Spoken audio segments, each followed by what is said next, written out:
There, testing 1, 2, 3. You hear me? Mr. Clarke, do you hear me?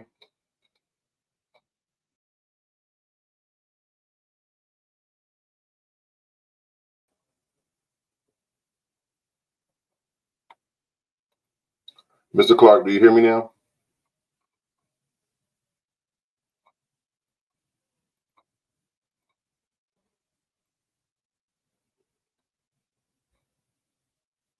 Mr. Clarke, do you hear me?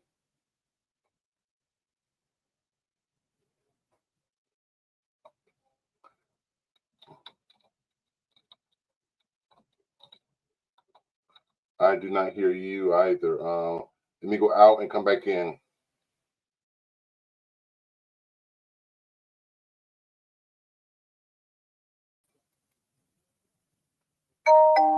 Testing 1, 2, 3. Do you hear me?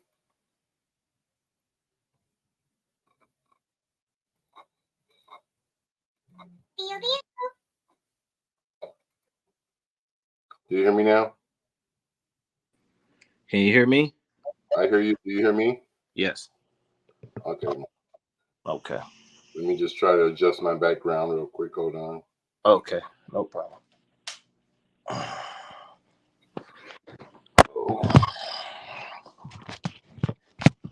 I'm going to go out and come back in again to get a better connection. Hold on.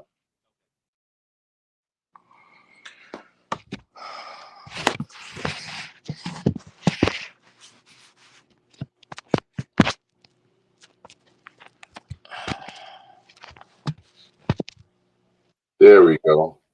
Okay, that's good. Oh, great, great. Listen, okay, I'm sorry about the technical difficulties, folks. Welcome. If anything can go wrong, will go wrong, I tell you. But listen, welcome to the Anthony Brown Show. I'm yours truly, Mr. Anthony Brown. Welcome to my YouTube channel. I just wanted to take an opportunity because most men and most fathers, especially black fathers, don't always get a good rap.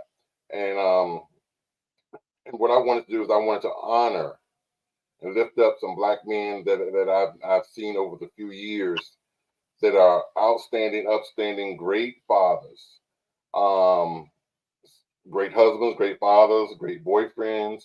But I just want to show, and I got interviews back to back tonight. But my first interview tonight is a young man that I met years ago in my notary business. Um, Welcome to the show, Mr. Kelby. Thank you. Thank you for having me. Thanks for having me. I Yes, appreciate it. tell us a little bit about yourself before we're going to have 14 questions I'm going to ask you, and so it's going to be rather fast. Shoot. So tell a little bit about myself. Shoot. Well, I'm a Yes. father of four. My first daughter, her mother, she found her passed, deceased at the age of 10. So I've been a single father for the past 7 years. It's been nothing but the grace of God that's kind of kept me strong enough. And again, I have four girls, so it's a bit different. I had to actually learn to soften myself a lot because I was one of the harder ones, and it don't work that way, not with girls. And they do gravitate towards me, so I had to learn to lighten things down. A little bit about myself in terms of career: I produced music for about 18 years. Of course, that had to slow down because of the fact of becoming being more of a serious father in their lives and not wanting to, leave and not wanting to disappear, stuff like that. So I've stayed grounded and being in my girls' lives and just raising them to be fine young women, fine young black women. There you go. Some Yeah, sisters. there you go. Yeah, yeah. Okay. Well, like I said, I have 14 questions that I'm going to ask all of the fathers this evening. Okay. And don't get emotional. Don't be crying on me, okay? No, But if you do, it's quite okay. My first question is kids tend to look at their fathers as their superheroes. And my question number one is, what is your superpower as a father? I'm their rock. When it's something wrong, and they need someone to execute a saving response, they come to daddy every time. When something's wrong, something bothering them in terms of boys, and they feel like they're getting picked on, they come to daddy to save them, and they know that I always have the words to clear things up. So that would be my There super protection. Yeah. there you go. Okay, awesome. If you could mention 3 words that describe fatherhood, What would they be? Unity, leadership, and love. Okay, Yeah. great. And number three, how do you balance fatherhood and your career? That's a tricky one because I chose my kids over my career. I was living in California at the time. I was producing for some good names that we all know, and I still chose to come home. You know, and I got that phone call from my daughter. There was no way I could stay. You know, I love music, and it's always been my heart. It's been everything to me, but my kids come before everything. Period. Mm, Put my kids before everything. But I am starting to rebalance and restructure my music into my life. Um, but it took a few years to figure that out, to be honest with you. So you're talking to someone who actually stopped, but now I'm starting to reinsert myself because I've figured out the rhythm to make mm, it work and coincide together. Because it can happen. You just gotta. It's all about structure and time management. You know, it's and communication. You know, those few skills that keep relationships going. That's what I had to learn to master, and I finally got it going. So yeah. awesome. Okay. Is there ever a time that you feel overwhelmed in the challenge of fathering? Yes, my 17-year-old. Oh man, she seems pistol, but you know, I'm not gonna entirely blame her. I'm gonna blame the society that we live in. Mm, Pressure, you know, that's one of the I stated in the beginning. I had to learn to soften myself, and I say that because that brings us to this. Of course, I'd like to be that iron fist, but as parents, we have to realize what is it, the pressure that our kids are going through. You know, you can't bring in the way you know how to raise children from back in the day and the way you was raised, and you can't bring that into today's time because you're gonna run your child over. The what they go okay. facing is entirely different.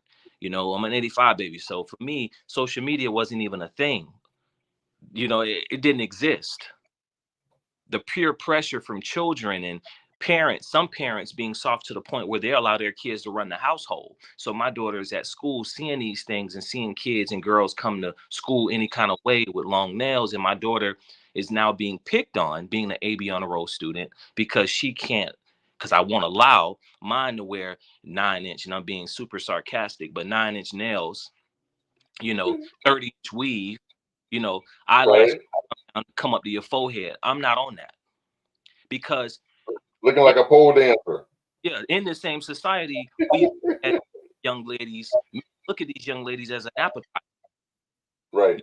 Saying something different when you look a certain. So that's my battle, man. It's crazy. It's crazy. But that's the challenge. That's the challenge. Yeah. Okay. Number five, if there's one thing in your life that you could change because it had a negative effect on your children or family, what is it? I would have closed my mouth versus always have something to say because words you can't take back. Hmm. I would have shut my mouth a lot of. I would have if I could take that. I wish I would have learned that earlier in life. Just silence. Sometimes Hmm. silence. You know, sometimes we can overtalk and say too much, and you let your anger and your feelings and your emotions get the best of you, and you say things, and then those things are said in front of the children, and when you're with that significant other. So I wish I would have kept my mouth closed because, in a sense, I feel fear with my kids, and I don't want them to have that with me because I wouldn't Hmm. harm. So that I would take back. Yeah. Okay. Okay. Number six, how does your village/family support you or motivate you in being a great father? My mom is, you know, they say we shouldn't keep our moms too close to relationships. I'm dealing with that as well now. I've lost the person that I was with and the one that I wanted to be with because I allowed my mom to be in. But being that I let my mom in, I have someone helping me with my 17-year-old daughter who has no mother at all. She wasn't up for that task. So I understand I let my mom in my relationship. That's a big no-no. But at the same token, my mom is up for the task for teaching my uh, little youth how to become a young lady. There are certain things men we just don't understand what women go through. That's something I'm learning now. I'm learning to Mm, take my feminine side. See, that's something men don't know nothing about. We play like we got to be hard all the time, and we actually, to understand the actual woman, you have to tap into your feminine side. exactly. So with my mom, she's helping me with my daughter, and as a village, my family's everything, man. They're helping with my kid, and it's so awesome to have that foundation for my baby. And I think later in life she'll appreciate that and understand, why I made the moves that I made. What are the ages of your girls, by the way? 17, 13, 11, and 7. Oh, yeah, you definitely got your handful. Yeah. Oh, Oh, nice. Number 7. How important is spirituality and faith is it in your parenting dynamic? it's everything. That's the lead. God is the lead of our lives. We just left church this morning, and we learned about forgiving. But I won't keep that question too long. But God is definitely the lead of our lives as Christians. I teach my girls to forgive. I teach my girls to love, respect others, do unto others as you wish for them to do unto you. We walk by faith, not by sight. And all my babies know that. We pray before every meal, period. We pray Hmm. and we thank God for waking us up this morning. And all my kids understand the dynamics of that and what it means. That's awesome. 'Cause I think a lot of families, I'm not gonna say black families, a lot of families as a whole, they've lost, especially the eating together. They say family that pray together, eat together, all that kind of stuff. There's strength and there's unity. But I think as a whole, a lot of families have lost that. I've seen nowadays a lot of mothers or fathers, they'll prepare dinner, leave it on the stove, and everybody just go make a plate whenever they're ready to eat, and go take it in the bedroom. Take it out on the front porch, eat I've done whenever. I've done that, and it sucked. Like I said, I lost someone that I really want to be with, but I understand, and I won't blame her. I have to learn from my mistakes. And what you're speaking, I've done it. What you won't, Mhm. why? I'm gonna tell you like it is, and I've done that. What you're stating, I've done that, and it doesn't work. One go to church and the other one doesn't. That doesn't work. So I'm not going to say it's her fault. I'll just take ownership for what it is that I did do, and I should have been stronger, and I should have been more of a leader instead of swapping leadership titles. Mm, With her, because yeah. every family need a man to lead. I guess somehow I just got so lost, and I gave up my title, and in the end, it ended things. So, Wow. Number 8. Is there a woman in your life that makes your life easier? uh, at the moment, to be honest with you, yes. It's gonna be different how I'm gonna answer this, but being that she broke things off with me, she made it easier for me to now focus on myself, become the best version of myself, understand the mistakes that I've made, the fact that everyone needs help, everyone. And being that she broke it off with me, it actually made me really tap in with Mm, myself. That she kept tolerating the crap that I was doing, would I ever change?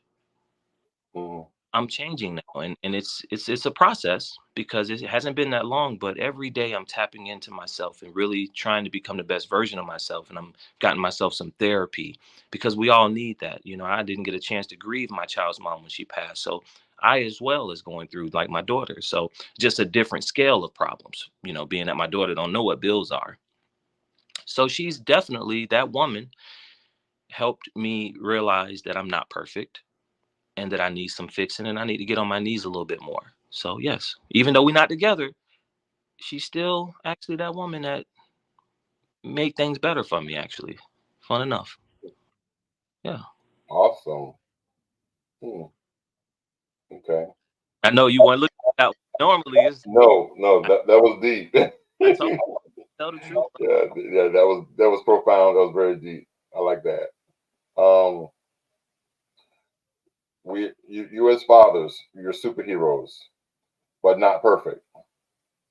Name the one thing you'd like to improve on as a father. You know what? Asians, giving them things to see. There's more to see than just the state of Florida. I want my kids to see the world. I want them to see different countries. And there's no need for me to squander passports. You know, do Mm, things, my kids. Sometimes we like to talk about the Caucasian people, but guess what they do? They don't stick around. They move around. Why is it that us as a lot of black folk, we just stay in one spot? Because true. because it's safe. That's true. I want my kids to experience things, and I want it's going to be vacation, but also educational, if you will. Right. Like, let's just say hypothetically Israel. You know what I'm saying? Like, really Right. tap understanding strategically cultures, different cultures, and just tapping in.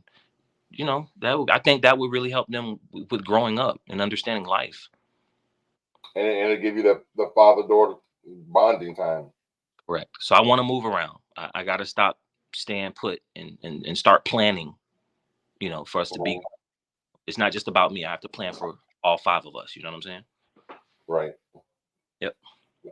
Number 10, what have you learned from your parents that you have implemented into your parenting? Keeping God first. And my dad wasn't around, but I am. So I learned something from each parent. My mom is keeping God first from my dad. My kids actually know who I am, and they've known who I was and who I am since day one, and they Day will one. always know me. And I was always be in their lives. It's very vital, very important. Okay. Number 11. Who are some of the males in your life that have influenced you in your fatherhood journey? Um. Okay, with my stepdad, I'll make it quick. He was abusive. I've learned what not to be. That's number one. That's him. And then forgiving him. Okay. So move on to the second person, my dad. I am in my kids' lives. I choose not to be absent. Okay. And the third person, which is who my mom is married to, not that she was married three times. Let's get that out of the way. She was never married to my real father. She was only married twice. The second man she married is Mean Joe Green. Everyone knows him as still Curtin football player.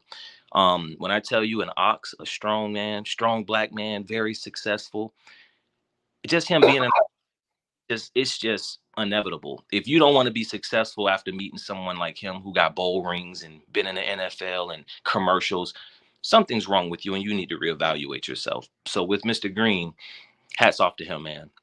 He loves my mom. He's not abusive. Um, she don't get everything she want because he always state you can have some things, but you can't have everything. Life ain't about having everything. So I've learned so much from him, man. So yeah, he's a great male figure for me and my girls. Okay, that's awesome. I didn't know you were rubbing shoulders like that. I don't speak on it because it's just I don't know. I've been around this stuff since 19, so it don't bother me. It's just everyday life. These people normal just like us. They eat like we eat, same, sleep like we sleep. They just people that just got a good start in life. That's all. Put their pants on one leg at a time like us. That's it, man. They just tapped into got some people tap into their frequency a little sooner than others. That's all. Okay. Number 12, share an experience shared with your child that caused you to become emotional. Mm. All right, you said don't be emotional, so let me woo. Um when I found out about my daughter's mom passing away, that call, I will never ever forget that call. She shouldn't have found her mama like that. So I immediately caught a flight to no, I drove to Atlanta and caught a flight to well, me and my parents, we all drove to Boston, Lynn, Boston, to pick up my baby. And that experience within itself, I showed her how hard I'm willing to fight for her. Her family only wanted her for the sake of her mom's social security, which is pretty pathetic. Not no no nothing against them. It's just you don't do that. But what they don't understand, even I don't think to this day, is what they put me through. 8 grand later, I had to get a lawyer. I didn't understand the laws in Boston that they're so much different than Florida. They're actually allowed to fight you in the courts and keep your baby if they can prove you're not fit. That don't happen in Florida. You know, Mm, so it's totally different. But what I learned and what it did for me and my daughter was it showed her that daddy gonna always be there. You know, Mm. it's your daddy. I'm your father. I will come to help you. I will come to save you. I will be there. And she knows that to this day. Like I just dropped her off before we got into this interview. I spent all day with her. She spent the weekend with me. Like that's my baby. You know, I'm always gonna be there, and she knows I truly love her. Like truly, she knows what love is, and she don't have to look for that from no man because her daddy showed that. So the question is, any young man out there, are you prepared to love this young baby like the daddy do? Because if you ain't up for that task, then yeah, that part. Hit the road, Jack. Okay. 13. How have you been supportive during the time that your child's mom went through postpartum? Oh shucks, yeah, right there. It's crazy. It's nice. I mean, I had one home birth right there. It's a and me. I love that type of stuff, so I love it. All four of them. Well, I'm sorry. The second one, I wasn't there. Her mom was a little different, young and very afraid. She didn't give me that opportunity. But number one, number three, and number four, man, from start to finish, I was right there. When that thing Mm. opened up, I was just like, "Woo!" Dang here, why? Yeah. Oh, shit. Oh. You know, something else. And our last question for the night is any advice you have for any fathers of the world or young dads? Don't be absent. Understand that number one, that child didn't ask to be here. It took two to tango. But the third person had no dealings with it. They didn't say, I want to be here. They didn't tell y'all to do what it is y'all did. So neither person, but this is for the dads. Dads, you have no right to just exit because you and the mom ain't getting along. That's not right. That's called abandonment. And you don't want to know how that feels. You know, it seems though the ones that do it know what abandonment is. So why not flip a new leaf and be there for your son or your daughter? It doesn't make sense. Just look around and ask yourself, is that something you think that's just a good idea? Just look around. Right. Okay. Well, like I told you, 14 questions. I stay strong. I ain't cry, Yeah. man. Yeah. Oh, You, you, woo! you, Yo, you, didn't, hey, you didn't oh, cry. Anthony, oh, But again, I want to thank you, Mr. Clarke, for coming on and sharing your time because you could have been anywhere with tonight, but yet you allowed yourself to be here and share your life and share your world with the world here on the Anthony Brown Show. I greatly appreciate it.